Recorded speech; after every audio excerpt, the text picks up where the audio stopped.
শেহতীয়াকৈ কিছু পলমকৈ হলেও অসমত বৰ্তমানৰ যি চৰকাৰ এই চৰকাৰখনে বিদেশী মুক্ত অসম গঢ়াৰ ক্ষেত্ৰত সন্দেহযুক্ত নাগৰিকৰ যোগেদি যি বেদখল হৈ আছে সেই বেদখল মুক্ত কৰি অসমক সুৰক্ষা দিয়াৰ স্বাৰ্থত যি পদক্ষেপ গ্ৰহণ কৰিছে এই পদক্ষেপৰ ক্ষেত্ৰত শিৱসাগৰৰ প্ৰায় 10টা জাতীয় জনগোষ্ঠীয় সংগঠনৰ যি স্থিতি সেই স্থিতি স্পষ্ট কৰিবৰ বাবে আজি আমি যি সংবাদমেল আয়োজন কৰিছিলো এই সংবাদমেলত উপস্থিত থকা সমূহ সংবাদকৰ্মীলৈ আমি ধন্যবাদ জ্ঞাপন কৰিছো, স্বাগতম জনাইছো আৰু আপোনালোকৰ যোগেদি আমাৰ প্ৰায় 10টা জাতীয় জনগোষ্ঠীয় সংগঠনৰ যি শেহতীয়া স্থিতি এই স্থিতিৰ বিষয়ে আপোনালোকৰ যোগেদি আমি ৰাইজক অৱগত কৰিব বিচাৰিছো। আৰু প্ৰথম কথা হ'ল যে বহু পলমকৈ হলেও অসমক বিদেশী মুক্ত কৰিবৰ বাবে চৰকাৰখনে যি পদক্ষেপ গ্ৰহণ কৰিছে আমি শিৱসাগৰৰ প্ৰায় 10টা জাতীয় জনগোষ্ঠীয় সংগঠনৰ তৰফৰ পৰা আমি চৰকাৰক প্ৰথমতে আমি ধন্যবাদ জ্ঞাপন কৰিছো। কিন্তু তাৰ সমান্তৰালভাৱে আমি এটা কথা স্পষ্ট কৰি দিব বিচাৰিছো যে অসমত কেৱল চৰকাৰ বুলিয়ে নহয় ৰাজনীতিৰ ঊৰ্ধত গৈ আচলতে শাসকীয় গোষ্ঠীয়ে হওক বা বিদেশী বহিষ্কাৰৰ ক্ষেত্ৰত বিৰোধী পক্ষই হওক সকলোৱে একেটা স্থিতি গ্ৰহণ কৰাটো আজিৰ তাৰিখত আমি আহ্বান জনাইছো। যিহেতু জাতি আগত আৰু তাৰ পাছতে ৰাজনীতি ধৰ্ম বা অন্যান্য বিষয়বিলাক থাকে, গতিকে এই যিটো আচলতে বেদখল মুক্ত কৰাৰ ক্ষেত্ৰত বিদেশী মুক্ত কৰা অসম গঢ়াৰ ক্ষেত্ৰত যি পদক্ষেপ গ্ৰহণ কৰিছে এই ক্ষেত্ৰত শাসকীয় হওক বিৰোধী হওক বা অন্যান্য অসমৰ জাতীয় জনগোষ্ঠীয় যিসমূহ দল সংগঠন আছে তথা অসমৰ যিসকল খিলঞ্জীয়া ৰাইজ আছে সকলোৱে আচলতে একেখন মঞ্চত একেদৰে একে হাতে হাত ধৰি আচলতে থিয় হোৱাটো আমি আজিৰ তাৰিখত আহ্বান জনাইছো। আৰু প্ৰথম কথাটো হ'ল যে অন্যান্য নামনি অসমৰ বিভিন্ন প্ৰান্তত অসম চৰকাৰে দ্ৰুতগতিত যি ধৰণে আচলতে উচ্ছেদ অভিযান চলাইছে তাৰ সমান্তৰালভাৱে কিন্তু আমি শিৱসাগৰৰ আমি দল সংগঠনসমূহে কিন্তু উজনি অসমতো এই উচ্ছেদ অভিযানটো সমান্তৰালভাৱে আমি চলাটো বিচাৰিছো। কাৰণ উজনি অসমৰ বিভিন্ন প্ৰান্তত এতিয়াও এই সন্দেহযুক্ত যিসকল নাগৰিক আছে এই নাগৰিকসকলৰ যোগেদি আচলতে বিভিন্ন স্থানত বেদখল হৈ থকা দেখিছো।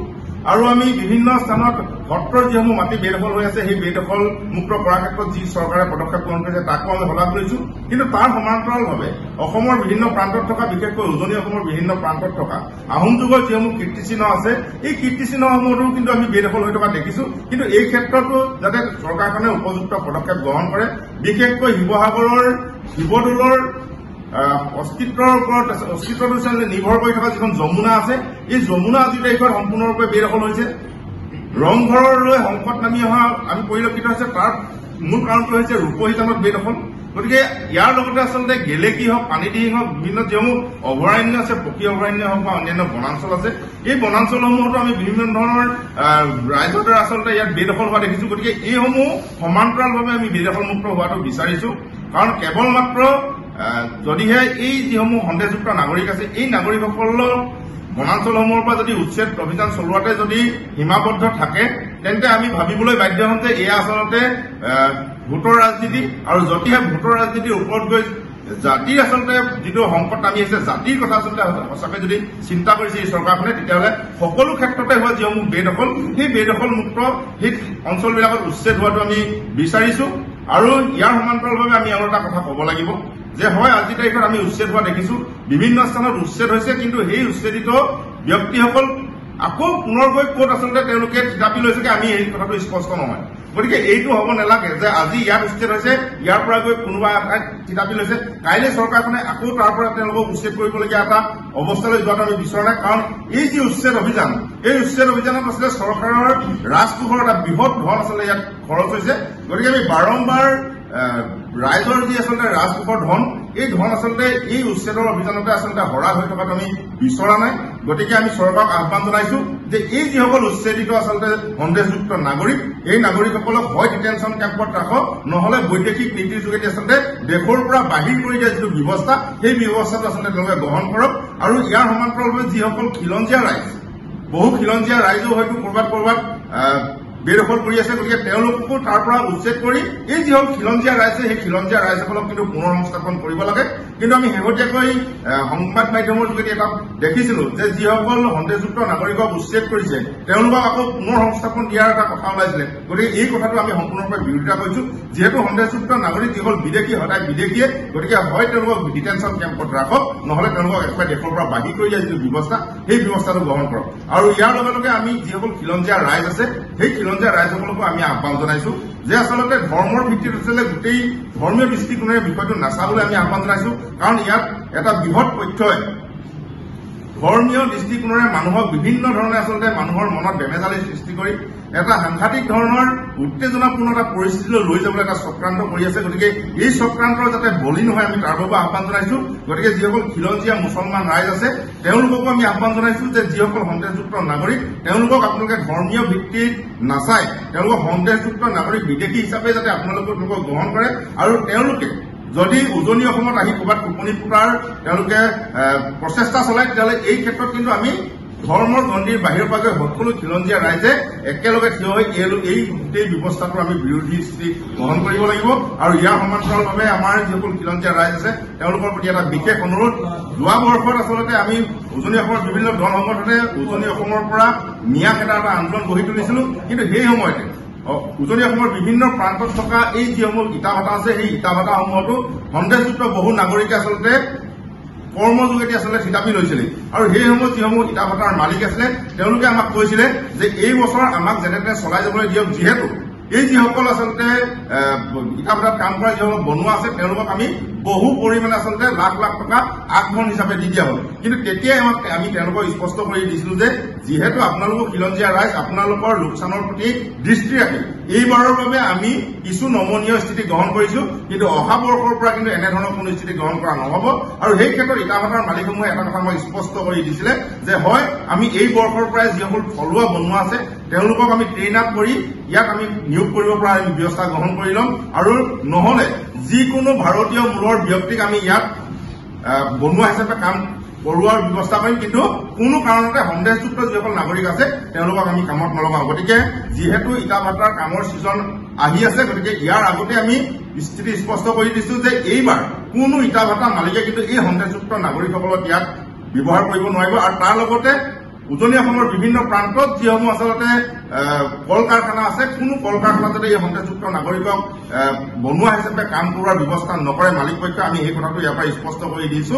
আৰু উজনি অসমৰ বিভিন্ন প্ৰান্তত থকা যিসমূহ খিলঞ্জীয়া ৰাইজ আছে এই খিলঞ্জীয়া ৰাইজসকলে কোনো কাৰণতে যাতে বিভিন্ন কাৰণবশতঃ আহি পিনি যদি কোনোবাই ভাড়া ঘৰ বিচাৰে বা ক'ৰবাত টোপনি ফুটি যদি কোনো ব্যৱসায়ী সূত্ৰে ইয়াত থিতাপি লোৱাৰ যদি তেওঁলোকে প্ৰচেষ্টা চলায় কিন্তু ইয়াক আমি প্ৰতিৰোধ কৰিব লাগিব সকলোৱে একেলগে। গতিকে আমি পুনৰবাৰ চৰকাৰ তথা বিৰোধী আৰু বিভিন্ন দল সংগঠন তথা অসমৰ খিলঞ্জীয়া ৰাইজক এটাই আহ্বান জনাইছো যে আমি সকলোৱে ধৰ্ম আৰু ৰাজনীতিৰ ঊৰ্ধত গৈ এই যিসকল সন্দেহযুক্ত বিদেশী নাগৰিক আছে এইসকলৰ পক্ষত আমি একেলগে একেটা আচলতে স্থিতি গ্ৰহণ কৰো, তেওঁলোকৰ বিৰোধী স্থিতি গ্ৰহণ কৰো আহক। আৰু তেতিয়াহে এখন সঁচা বিদেশীমুক্ত অসম আমি গঢ়াৰ ক্ষেত্ৰত সফল হ'ব পাৰিম। আমি শিৱসাগৰ জিলা প্ৰশাসন আৰু শিৱসাগৰ পুলিচ প্ৰশাসন বিশেষভাৱে আমি আহ্বান জনাইছো যে অসম চৰকাৰে যিটো অভিযান লৈছে এই ক্ষেত্ৰত শিৱসাগৰত যাতে কোনো অপ্ৰীতিকৰ পৰিস্থিতি সৃষ্টি নহয়।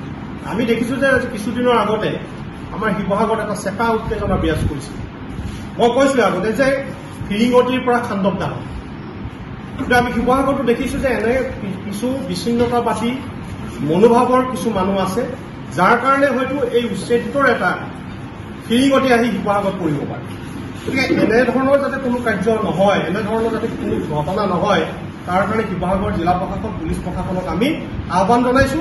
আৰু শিৱসাগৰত থকা য'ত য'ত বিদেশী বাংলাদেশী মিয়া আছে বুলি আমি সন্দেহ কৰিছো সেই ক্ষেত্ৰত কিন্তু শিৱসাগৰ পুলিচ প্ৰশাসনে ঠাইবিলাক চিনাক্তকৰণ কৰিব লাগে।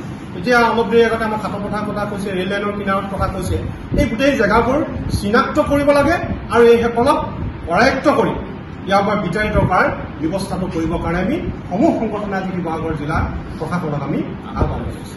জাতি জনগোষ্ঠীসমূহৰ সুৰক্ষিত ভৱিষ্যতৰ স্বাৰ্থত আমি অসমৰ প্ৰতিটো জাতীয় জনগোষ্ঠীয় সংগঠনে সমৰ্থন জনাইছো। আৰু এই ক্ষেত্ৰত যদি কোনোবা ৰাজনৈতিক নেতা, ৰাজনৈতিক পালি নেতা বা কোনোবা বিধায়ক তেখেতসকলে যদি কেৱল মাত্ৰ ৰাজনৈতিক স্বাৰ্থ সিদ্ধি কৰিবৰ কাৰণে এই উচ্ছেদ অভিযানটোক যদি তেখেতসকলে বিৰোধিতা কৰে বা উচ্ছেদিতসকলৰ পক্ষত থাকি যদি তেওঁলোকে গোটেই বিষয়টো বুমেৰাং কৰিব বিচাৰে তেতিয়াহ'লে আমি জাতীয় জনগোষ্ঠীয় সংগঠনসমূহৰ পৰা তেখেতসকলৰ এই সম্পূৰ্ণ ব্যৱস্থাটোক আমি গৰিহণা দিম আৰু আমি প্ৰয়োজনত আমি ইয়াক প্ৰতিবাদ কৰিম। আমাৰ বিধায়কজনে যিটো স্থিতি লৈছে সেইটো শিৱসাগৰবাসী ৰাইজ হিচাপে আমি যথেষ্ট লাজ পাইছোঁ আৰু যথেষ্ট দুৰ্ভাগ্যজনক বুলি কৈছোঁ। কাৰণ আমি দেখিবলৈ পাইছোঁ যে অসম চৰকাৰে, তেওঁ এজন বিধায়ক, তেওঁ অসম চৰকাৰে এটা অংগ, তেওঁ বিৰোধী স্থিতি লৈছে, এইটো বেলেগ কথা, তেওঁ এজন বিধায়ক। গতিকে অসম চৰকাৰৰ উচ্ছেদ অভিযানত তেওঁৰ যিটো স্থিতি সেইটো সন্দেহজনক, গতিকে চৰকাৰখনে এটা অভিযান লৈছে, সেইটোত তেওঁ চৰকাৰৰ সমৰ্থন জনাব লাগে আৰু চৰকাৰে যদি কিবা ভুল কৰিছে তেওঁ বিধানসভাত এইটো উত্থাপন কৰিব লাগে। তেওঁ গৈ যি ধৰণে ধুবুৰীত গৈ গোৱালপাৰাত গৈ যিটো ছবি আমি দেখিছোঁ সেইটো সকলোৱে ককৰ্থনা কৰিছে আৰু গৰিহণাযোগ্য। তেওঁ এতিয়া মহিলাসকলক টানি টানি হাবুটা মাৰি ধৰে, কিন্তু পুৰুষসকলক তেওঁলোকে হাবুটি নকৰে। সেইটো মই কোৱা কথা নহয়, অসমৰ ৰাইজে কৈছোঁ। গতিকে আমি ভাবিছোঁ যে এনেধৰণৰ কথাবিলাক হ'ব নালাগে, এনেধৰণৰ মতাদৰ্শ থাকিব নালাগে। তেওঁ শিৱসাগৰৰ বিধায়ক, আমি শিৱসাগৰৰ বিধায়ক হিচাপে গৌৰৱ কৰোঁ। তেওঁ শিৱসাগৰৰ যিখিনি সমস্যা, শিৱসাগৰ ৰাইজৰ যিখিনি মনৰ কথা সেইখিনি বুজিবলৈ তেওঁ চেষ্টা কৰিব লাগে। গতিকে এইটো আমি খোলাকে কৈছোঁ, এইটো আমি কৰিব লাগে। বাংলাদেশীৰ আগ্ৰাসন যদি ৰোধ কৰিব নোৱাৰো তেতিয়াহ'লে জাতিটো ধ্বংস অনিবাৰ্য। গতিকে এই সময়ত বাংলাদেশীৰ লগত প্ৰেম নহয়, এতিয়া বাংলাদেশীক পিটন দি জাতি বচোৱাৰ সময়। আৰু চৰকাৰখনে অবৈধ সন্দেহযুক্ত নাগৰিকত উচ্ছেদৰ ক্ষেত্ৰত যি তেওঁলোকে অভিযান চলাইছে তাক আমি পূৰ্ণ সহযোগিতা আগবঢ়াইছো আৰু পূৰ্ণ আমি সমৰ্থন জনাইছো। কাৰণ পূববংগীয় যিসকল মুছলমান আছে, সন্দেহযুক্ত যিসকল অবৈধ নাগৰিক আছে আৰু মিয়া আছে, এইবিলাকক কিন্তু চৰকাৰখনে উচ্ছেদ কৰিবই লাগিব।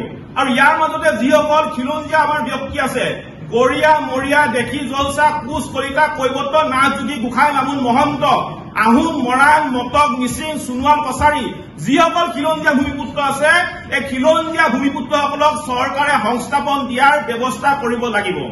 দ্বিতীয়তে, যিসকল সন্দেহযুক্ত নাগৰিক ন্যায় উজনি অসমত বিভিন্ন কামত পকা মিস্ত্ৰী হওক, ইটা ভাটা হওক, আপোনাৰ বেটেৰী ৰিক্সা হওক, লোহাৰ ডেম হওক বা আপোনাৰ ৰাস্তাৰ কামত নিয়োজিত হৈ আছে, এইসকল সন্দেহযুক্ত ন্যায় কিন্তু অতি শীঘ্ৰে উজনি অসম এৰিব লাগিব, সেইটো স্পষ্ট কথা। আৰু এইবাৰ কোনো মিয়াক কিন্তু কোনো শক্তিয়ে বচাব নোৱাৰে, কাৰণ ন্যায় উজনি অসম এৰিবই লাগিব।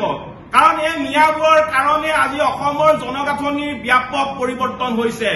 এই মিয়াসমূহৰ কাৰণে আজি অসমৰ জনগাঁথনি ব্যাপক পৰিৱৰ্তন হৈছে। প্ৰথমতে মিয়াসমূহে ভাড়াঘৰত থাকে, তাৰ পিছত তেওঁলোকে চৰকাৰী মাটি দখল কৰি তেওঁলোকে গাঁও সাজিবলৈ আৰম্ভ কৰে।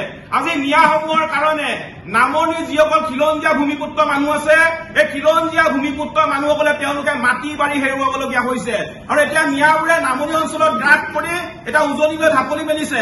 আজি আপোনালোকে মন কৰিব, উজনিৰ আজি গোলাঘাটৰ উৰিয়াম ঘাটত বেদখল হৈছে, আজি উজনিৰ গোলাঘাটৰ নেঘেৰী বিলত আজি বেদখল হৈছে, শিৱসাগৰত বেদখল হৈছে। শিৱসাগৰৰ দৰবাৰ ফিল্ডৰ পৰা ডিমৌ নদীৰ বাওঁফালে কবৰস্থানৰ সমীপৰ পথাৰ ঘাটলৈকে কিন্তু এতিয়া সন্দেহযুক্ত নাগৰিকে চৰকাৰী মাটি বেদখল কৰি কিন্তু ডাঙৰ তেওঁলোকে গাঁও সাজিছে। আজি খাটৰ পথাৰত আজি সন্দেহযুক্ত নাগৰিক সোমাইছে, আজি চিন্তামণি গাঁৱত মিয়া সোমাইছে, আজি মেটেকা আমগুৰি গাঁৱৰ মথাউৰিৰ মাজৰ নিশ নদীৰ ফালে দিহিং থানৰ কাষত কিন্তু আজি বেদখল হৈছে। গতিকে চৰকাৰে অকল নামনিত উচ্ছেদ কৰিলে নহব, শিৱসাগৰ জিলাতো কিন্তু যিসমূহ বেদখল হৈছে এই বেদখল উচ্ছেদ কৰিব লাগিব, মিয়াক খেদিব লাগিব। আৰু তৃতীয়তে আৰু এটা আমি কথা কব বিচাৰিছো, আমি এই উচ্ছেদৰ কথা যেতিয়া কওঁ বা চৰকাৰে যেতিয়া উচ্ছেদৰ প্ৰক্ৰিয়া আৰম্ভ কৰে, তেতিয়া আমছু সংখ্যালঘু সংগ্ৰাম পৰিষদ নামৰ কেইটামান সংগঠনে বাৰে বিৰোধিতা কৰি আহিছে আৰু বাৰে তেওঁলোকে চাইলেন্সাৰ ফুটা বাইকৰ দৰে চিঞৰিবলৈ আৰম্ভ কৰে। গতিকে আমি সতৰ্ক কৰিব বিচাৰিছো যে জাতিৰ লগত বিশ্বাসঘাতক কৰা কাকো আমি ৰেহাই নিদিওঁ। আৰু চৰকাৰলৈ আমি আহ্বান, এই যি দুটা সংগঠন আমছু আৰু সংখ্যালঘু সংগ্ৰাম পৰিষদ, এই সংগঠন দুটাত থকা কিন্তু সৰহভাগ মানুহ কিন্তু বাংলাদেশী। গতিকে ইহঁতক ডিটেনশ্যন কেম্পত ৰখাৰ চৰকাৰে ব্যৱস্থা কৰক। আমি আজি শিৱসাগৰত যিকেইটা জাতীয় জনগোষ্ঠীয় দল সংগঠন আজি আমি একগোট হৈছো, আমাৰ স্পষ্ট কথা যে অহা শনিবাৰৰ পৰা আমি শিৱসাগৰত প্ৰতিবাদী কাৰ্যসূচী আৰম্ভ কৰিম আৰু শনিবাৰৰ পিছৰ পৰা আমি প্ৰতিটো জাতীয় জনগোষ্ঠীয় দল সংগঠনে উজনি অসমত থকা প্ৰতিটো ইটা ভাটা, উজনি অসমত থকা প্ৰতিটো লোহাৰ ডেম্পত আমি তালাচী চলাম।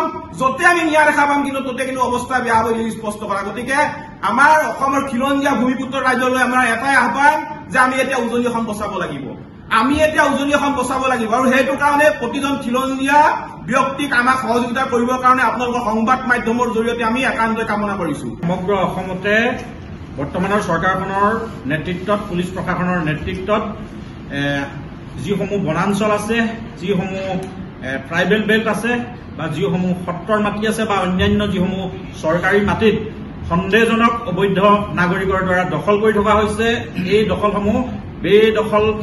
বেদখলসমূহ মুক্ত কৰিবৰ কাৰণে ইতিমধ্যে সমগ্ৰ অসমৰ বিভিন্ন প্ৰান্তত অভিযান চলি আছে। এতিয়া আজি আমাৰ সংবাদমেলৰ মূল উদ্দেশ্য হৈছে আমি এটা কথা স্পষ্টকৈ আৰু মুকলিকৈ ক'ব বিচাৰিছো, আজি ঐতিহাসিক খিলঞ্জীয়াৰ পীঠস্থান শিৱসাগৰৰ পৰা যে আমি ইয়াতে যিসমূহ সংগঠনে আজি সংবাদমেল সম্বোধন কৰিছো, আমি এটা কথা স্পষ্টকৈ কৈছো যে ৰাজনীতি এতিয়া নহয়, জাতি প্ৰথম আৰু মাটি থাকিলেহে জাতি থাকিব।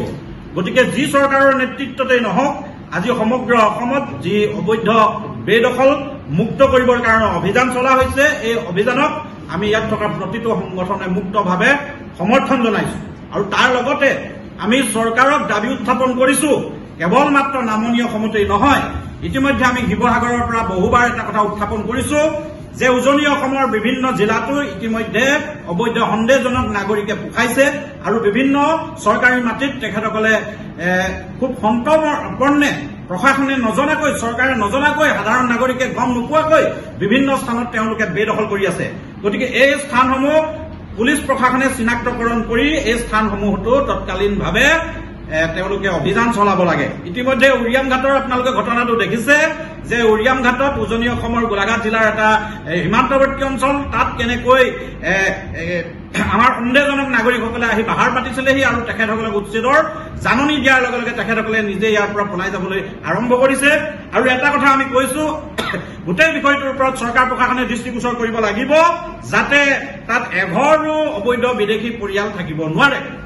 এইখিনিতে আমি এটা কথা কৈছো চৰকাৰক যে আমি দেখিবলৈ পাইছো বহু তৃতীয় পক্ষ, বহু ৰাজনৈতিক নেতা, পালি নেতা, কোনোবা বিধায়ক, তেখেতসকলক আমি দেখিবলৈ পাইছো তেখেতসকলে উচ্ছেদৰ বিপক্ষে থিয় দিয়া আমি দেখিবলৈ পাইছো।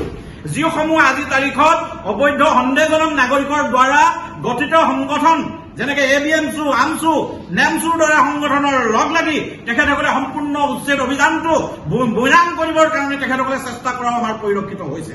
গতিকে ঐতিহাসিক পৃষ্ঠানৰ পৰা আমি আজি তাৰিখত সকীয়াই দিছো যে অসমৰ জাতি মাটি ভেটি ৰক্ষাৰ ক্ষেত্ৰত যি উচ্ছেদ অভিযান চলিছে, কাৰণ এটা কথা আমি কৈছো যে এই অভিযানৰ যিসকলে বিৰোধিতা কৰিব তেখেতসকলক কিন্তু আমি উজনি অসমৰ ঐতিহাসিক শিৱসাগৰ পৃষ্ঠানৰ পৰা জাতিদ্ৰোহীৰ নামেৰে কিন্তু নামাকৰণ কৰিবলৈ বাধ্য হম।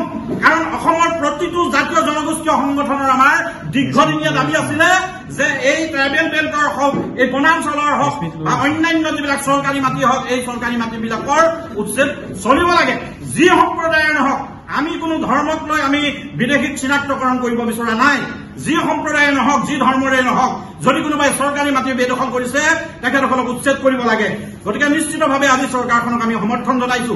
আৰু এই তৃতীয় পক্ষবিলাকৰ যদি হস্তক্ষেপত কেনেবাকৈ চৰকাৰকো আমি সকীয়নি জনাইছো। কোনো কাৰণতে কিন্তু এই উচ্ছেদ অভিযান তেখেতসকলে স্থবিৰ কৰিব নোৱাৰিব, কোনো কাৰণতে এই উচ্ছেদ অভিযান তেওঁলোকে বন্ধ কৰিব নোৱাৰিব। যিকোনো পৰিস্থিতি অসমত সৃষ্টি হলেও এই উচ্ছেদ অভিযান বাহাল ৰাখিব লাগিব। আৰু অসমৰ যিসমূহ মাটি ভেটি ৰক্ষা কৰা যি বিগত সময়ত চৰকাৰখনে আমাৰ বিভিন্ন সংগঠনক তেখেতসকলে প্ৰতিশ্ৰুতি প্ৰদান কৰিছিলে, এই প্ৰতিশ্ৰুতিসমূহ পালন কৰিব লাগিব। আৰু লগতে উজনি অসমৰ প্ৰতিটো জাতীয় জনগোষ্ঠীয় সংগঠনৰ লগতে অসমৰ ৰাইজৰ প্ৰতি, আমাৰ উজনি অসমৰ জনসাধাৰণৰ প্ৰতি আমি এটা আহ্বান জনাম যে আমি সষ্টম হৈ থকাৰ প্ৰয়োজন আছে। কাৰণ এই মুহূৰ্তলৈকে আমি এটা কথা গম পোৱা নাই যিসমূহক উচ্ছেদ কৰিছে, উচ্ছেদিত পৰিয়ালসমূহক কলৈ পঠিয়াই দিয়া হৈছে, তেখেতসকল ক'ত গৈ বসস্থান কৰিছে, এই কথাটো আমি আজি তাৰিখত অৱগত নহয়। গতিকে তেওঁলোকে যিকোনো সময়তে সন্তৰ্পণে উজনি অসমৰো বিভিন্ন গাঁও, বিভিন্ন জিলাত তেখেতসকলে বসতি স্থাপন কৰিব পাৰে। গতিকে আজি তাৰিখত আমি প্ৰতিটো দল সংগঠনে এই বিষয়বিলাক আমি দৃষ্টিগোচৰ কৰিম। লগতে আমাৰ খিলঞ্জীয়া অসমীয়া প্ৰতি সম্প্ৰদায়, প্ৰতি ধৰ্মৰ লোকলৈ আমি অনুৰোধ জনাইছো তেওঁলোকে যাতে এইবিলাক কথা দৃষ্টিগোচৰ কৰে। লগতে আৰু এটা কথা আমি উনুকিয়াই দিব বিচাৰিছো, এটা তৃতীয় চক্ৰই অসমত এটা বিষ বাষ্প বিয়পাব বিচাৰিছে যে খিলঞ্জীয়া যিসমূহ সংখ্যালঘু মানুহ আছে তেখেতসকলক আমি বিদেশী চকুৰে কোনোবাই দৃষ্টিগোচৰ কৰিছে বা আমি চাইছো এনেকুৱা ধৰণৰ পৰিৱেশ বা এটা সাম্প্ৰদায়িক বিষ বাষ্পৰ পৰিৱেশ অসমত বিয়পাব বিচাৰিছে। কিন্তু এটা তাৰিখত, আজি তাৰিখত আমি কৈছো, আমি যুগ যুগ ধৰি এইখন অসমত সমন্বয়েৰে বসবাস কৰিছো।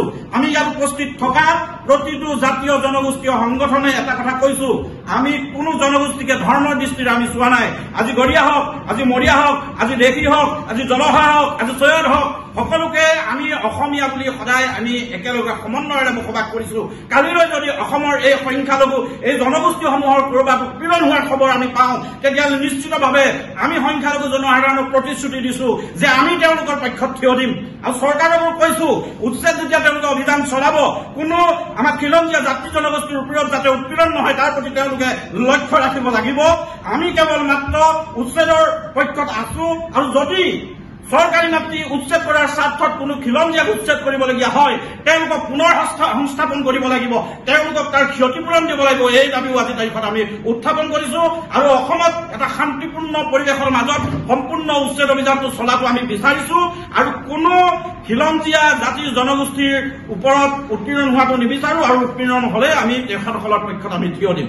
অসমৰ সাম্প্ৰতিক পৰিস্থিতিৰ ওপৰত আমি এটা বিশেষ চৰ্চিত বিষয়, উচ্ছেদ যি অভিযান, এই সম্পৰ্কত আমি শিৱসাগৰ দল সংগঠনসমূহে আমাৰ স্থিতি স্পষ্ট কৰি দিবৰ কাৰণে আজি এই সংবাদমেলখন আমি আয়োজন কৰিছো।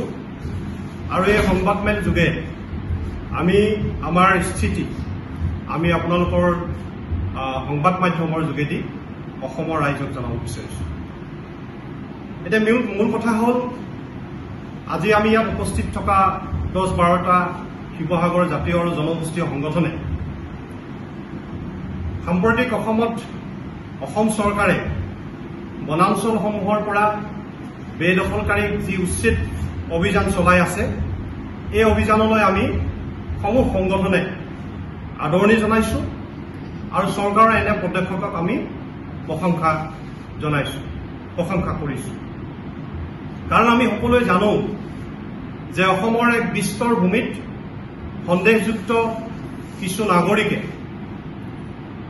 সাংঘাতিকভাৱে মাটি বেদখল কৰিছে, যাৰ যোগেদি অসমৰ ভৌগোলিক যি পৰিৱেশ, সেই পৰিৱেশ বিনষ্ট কৰাৰ লগতে অসম আৰু অসমীয়া জাতিৰ অস্তিত্বৰ প্ৰতি ভাবুকিস্বৰূপ হৈ পৰিছে। গতিকে অসম চৰকাৰৰ এনে পদক্ষেপক আমি অতি বলিষ্ঠ আৰু সাহসী পদক্ষেপ বুলি আজিৰ এই সংবাদমেলত আমি অভিহিত কৰিছো।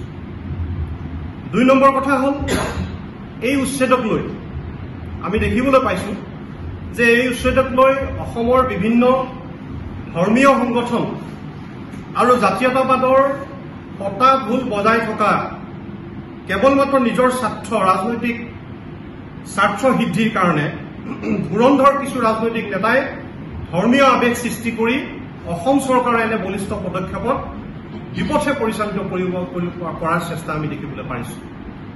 এইসকল ধৰ্মীয় সংগঠন আৰু ধৰ্মীয় উন্মাদনাৰে নিজৰ স্বাৰ্থ পূৰণ কৰা এই ৰাজনীতিকসকলে এই উচ্ছেদিত জনতাৰ মাজলৈ গৈ পেলাই তেওঁলোকক ধৰ্মীয় আৱেগ অনুভূতি জগাই তুলি, তেওঁলোকক উচতনি জগাই মানে জোল খাই তেওঁলোকে অসমৰ যি শান্তি সম্প্ৰীতিময় পৰিৱেশ, সেই পৰিৱেশ তেওঁলোকে বিনষ্ট কৰিব কৰাৰ আমি চেষ্টা আমি পৰিলক্ষিত কৰিছো।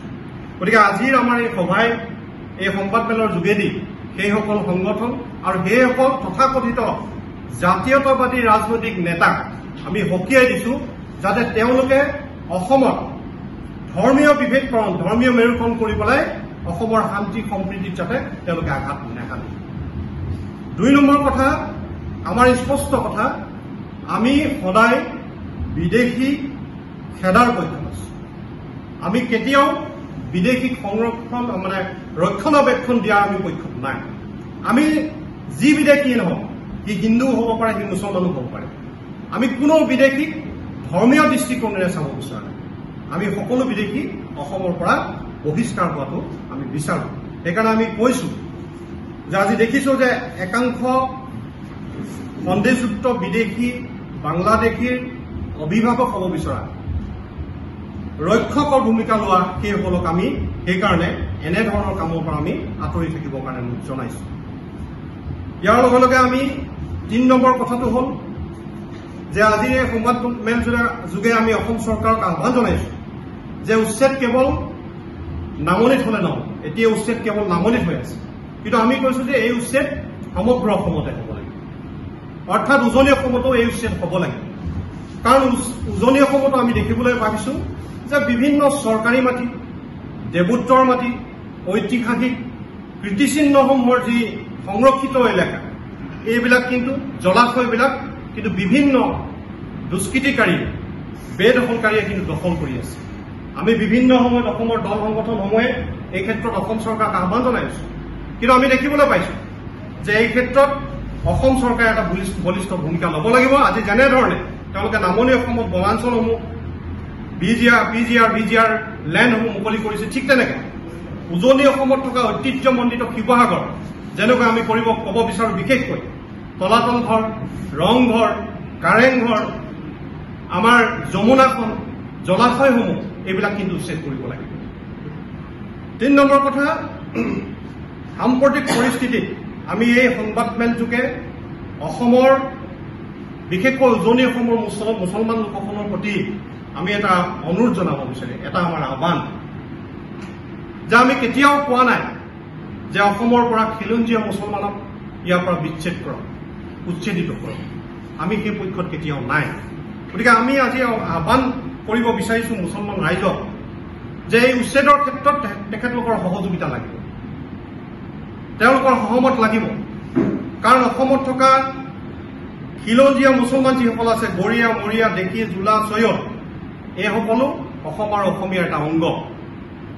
গতিকে এই উচ্ছেদৰ সময়ত যাতে নামনি অসমৰ পৰা কিছু সন্দেহযুক্ত ব্যক্তি আহি যাতে উজনি অসমত থিতাপি ল'ব নোৱাৰে, তাৰ পৰা পলাই আহি যাতে তেওঁলোকে উজনি অসমত থিতাপি ল'ব নোৱাৰে, এই ক্ষেত্ৰত কিন্তু উজনি অসমৰ মুছলমান ৰাইজে কিন্তু কঠোৰ দৃষ্টি ৰাখিব লাগিব। গতিকে এইখিনি কথা আমি আজি সংবাদমেল যোগে সকলো ৰাইজকে জনাব বিচাৰিছোঁ। আৰু এই যে উচ্ছেদক লৈ ধৰ্মীয় ৰাজনীতি কৰা, ধৰ্মীয় উদ্বাদনা সৃষ্টি কৰি এই উচ্ছেদ অভিযানক বিপথে পৰিচালিত কৰিব বিচাৰে, ফুলজাৰি মৰা, এই কথাবিলাকৰ পৰা যাতে অসমৰ ৰাইজ সজাগ আৰু সচেতন হৈ থাকে, আজি এই সংবাদমেল যুগৰ পৰা আমি তেওঁলোকক অসমৰ ৰাইজক আহ্বান জনাইছোঁ। ইয়াৰ লগতে আমি অসম চৰকাৰক এইটোও আহ্বান জনাব বিচাৰিছোঁ যে এই উচ্ছেদ কালত যাতে অসমৰ খিলঞ্জীয়া মানুহৰ কোনো হাৰাশাস্তি নহয়। বিশেষকৈ কৈ থকা হৈছে যে এটা বিশেষ সম্প্ৰদায়, এটা বিশেষ ধৰ্মৰ লোকক হাৰাশাস্তি কৰা হৈছে, কিন্তু আমি কৈছোঁ যে উচ্ছেদিত ৰাইজ যিকোনো ধৰ্মৰ হ'ব পাৰে। তথাপিও আমি চৰকাৰক আহ্বান জনাইছোঁ যাতে অসমৰ খিলঞ্জীয়া মুছলমান, গৰীয়া, মৰীয়া, ডেকি, জোলা, বড়ো, কছাৰী, মিচিং, তিৱা যিয়েই নহওক, এইসকল ভাৰতীয় লোক যাতে হাৰাশাস্তি নহয়। আৰু এই উচ্ছেদৰ কালত কোনো যদি ভাৰতীয় উচ্ছেদিত হৈছে, তেওঁলোকে যদি এনে পৰীক্ষণ কৰিবলগীয়া হৈছে, তেখেতলোকক শীঘ্ৰে মানৱীয় দৃষ্টিকোণেৰে তেওঁলোকক পুনৰ সংস্থাপনৰ কাৰণে আমি দাবী উত্থাপন কৰিছোঁ। গতিকে এই সংবাদমেলৰ যোগেদি আমি শিৱসাগৰ বিভিন্ন দল সংগঠন, আজি 10টাতকৈ ওপৰৰ সংগঠনে আমাৰ আমি স্থিতি আমি প্ৰকাশ কৰি দিছোঁ আৰু অসম চৰকাৰলৈ ধন্যবাদ জ্ঞাপন কৰিছোঁ যে অসম কেতিয়াও বিদেশীৰ বধ্যভূমি হ'ব নোৱাৰিব। অসমৰ পৰা সকলো নাগৰিক বহিষ্কাৰ হ'ব লাগিব, উজনি অসমতো উচ্ছেদ হ'ব লাগিব, আৰু চৰকাৰে, অসম চৰকাৰে নহয় ভাৰত চৰকাৰে অতি শীঘ্ৰে এই বিদেশীসকলক বিতৰণ কৰাৰ কিন্তু ব্যৱস্থা কৰিব লাগে বুলি আজি এই সংবাদমেলৰ যোগে আমি সকলোকে আহ্বান জনাওঁ। ধন্যবাদ। আপুনি বিচৰা বাতৰি পাব কেৱল নিউজ 18 এপত। নিউজ 18 এপ ডাউনলোড কৰিবলৈ স্কেন কৰক এই QR কোড। গুগল প্লে ষ্টৰতো পাব এই নিউজ 18 এপ।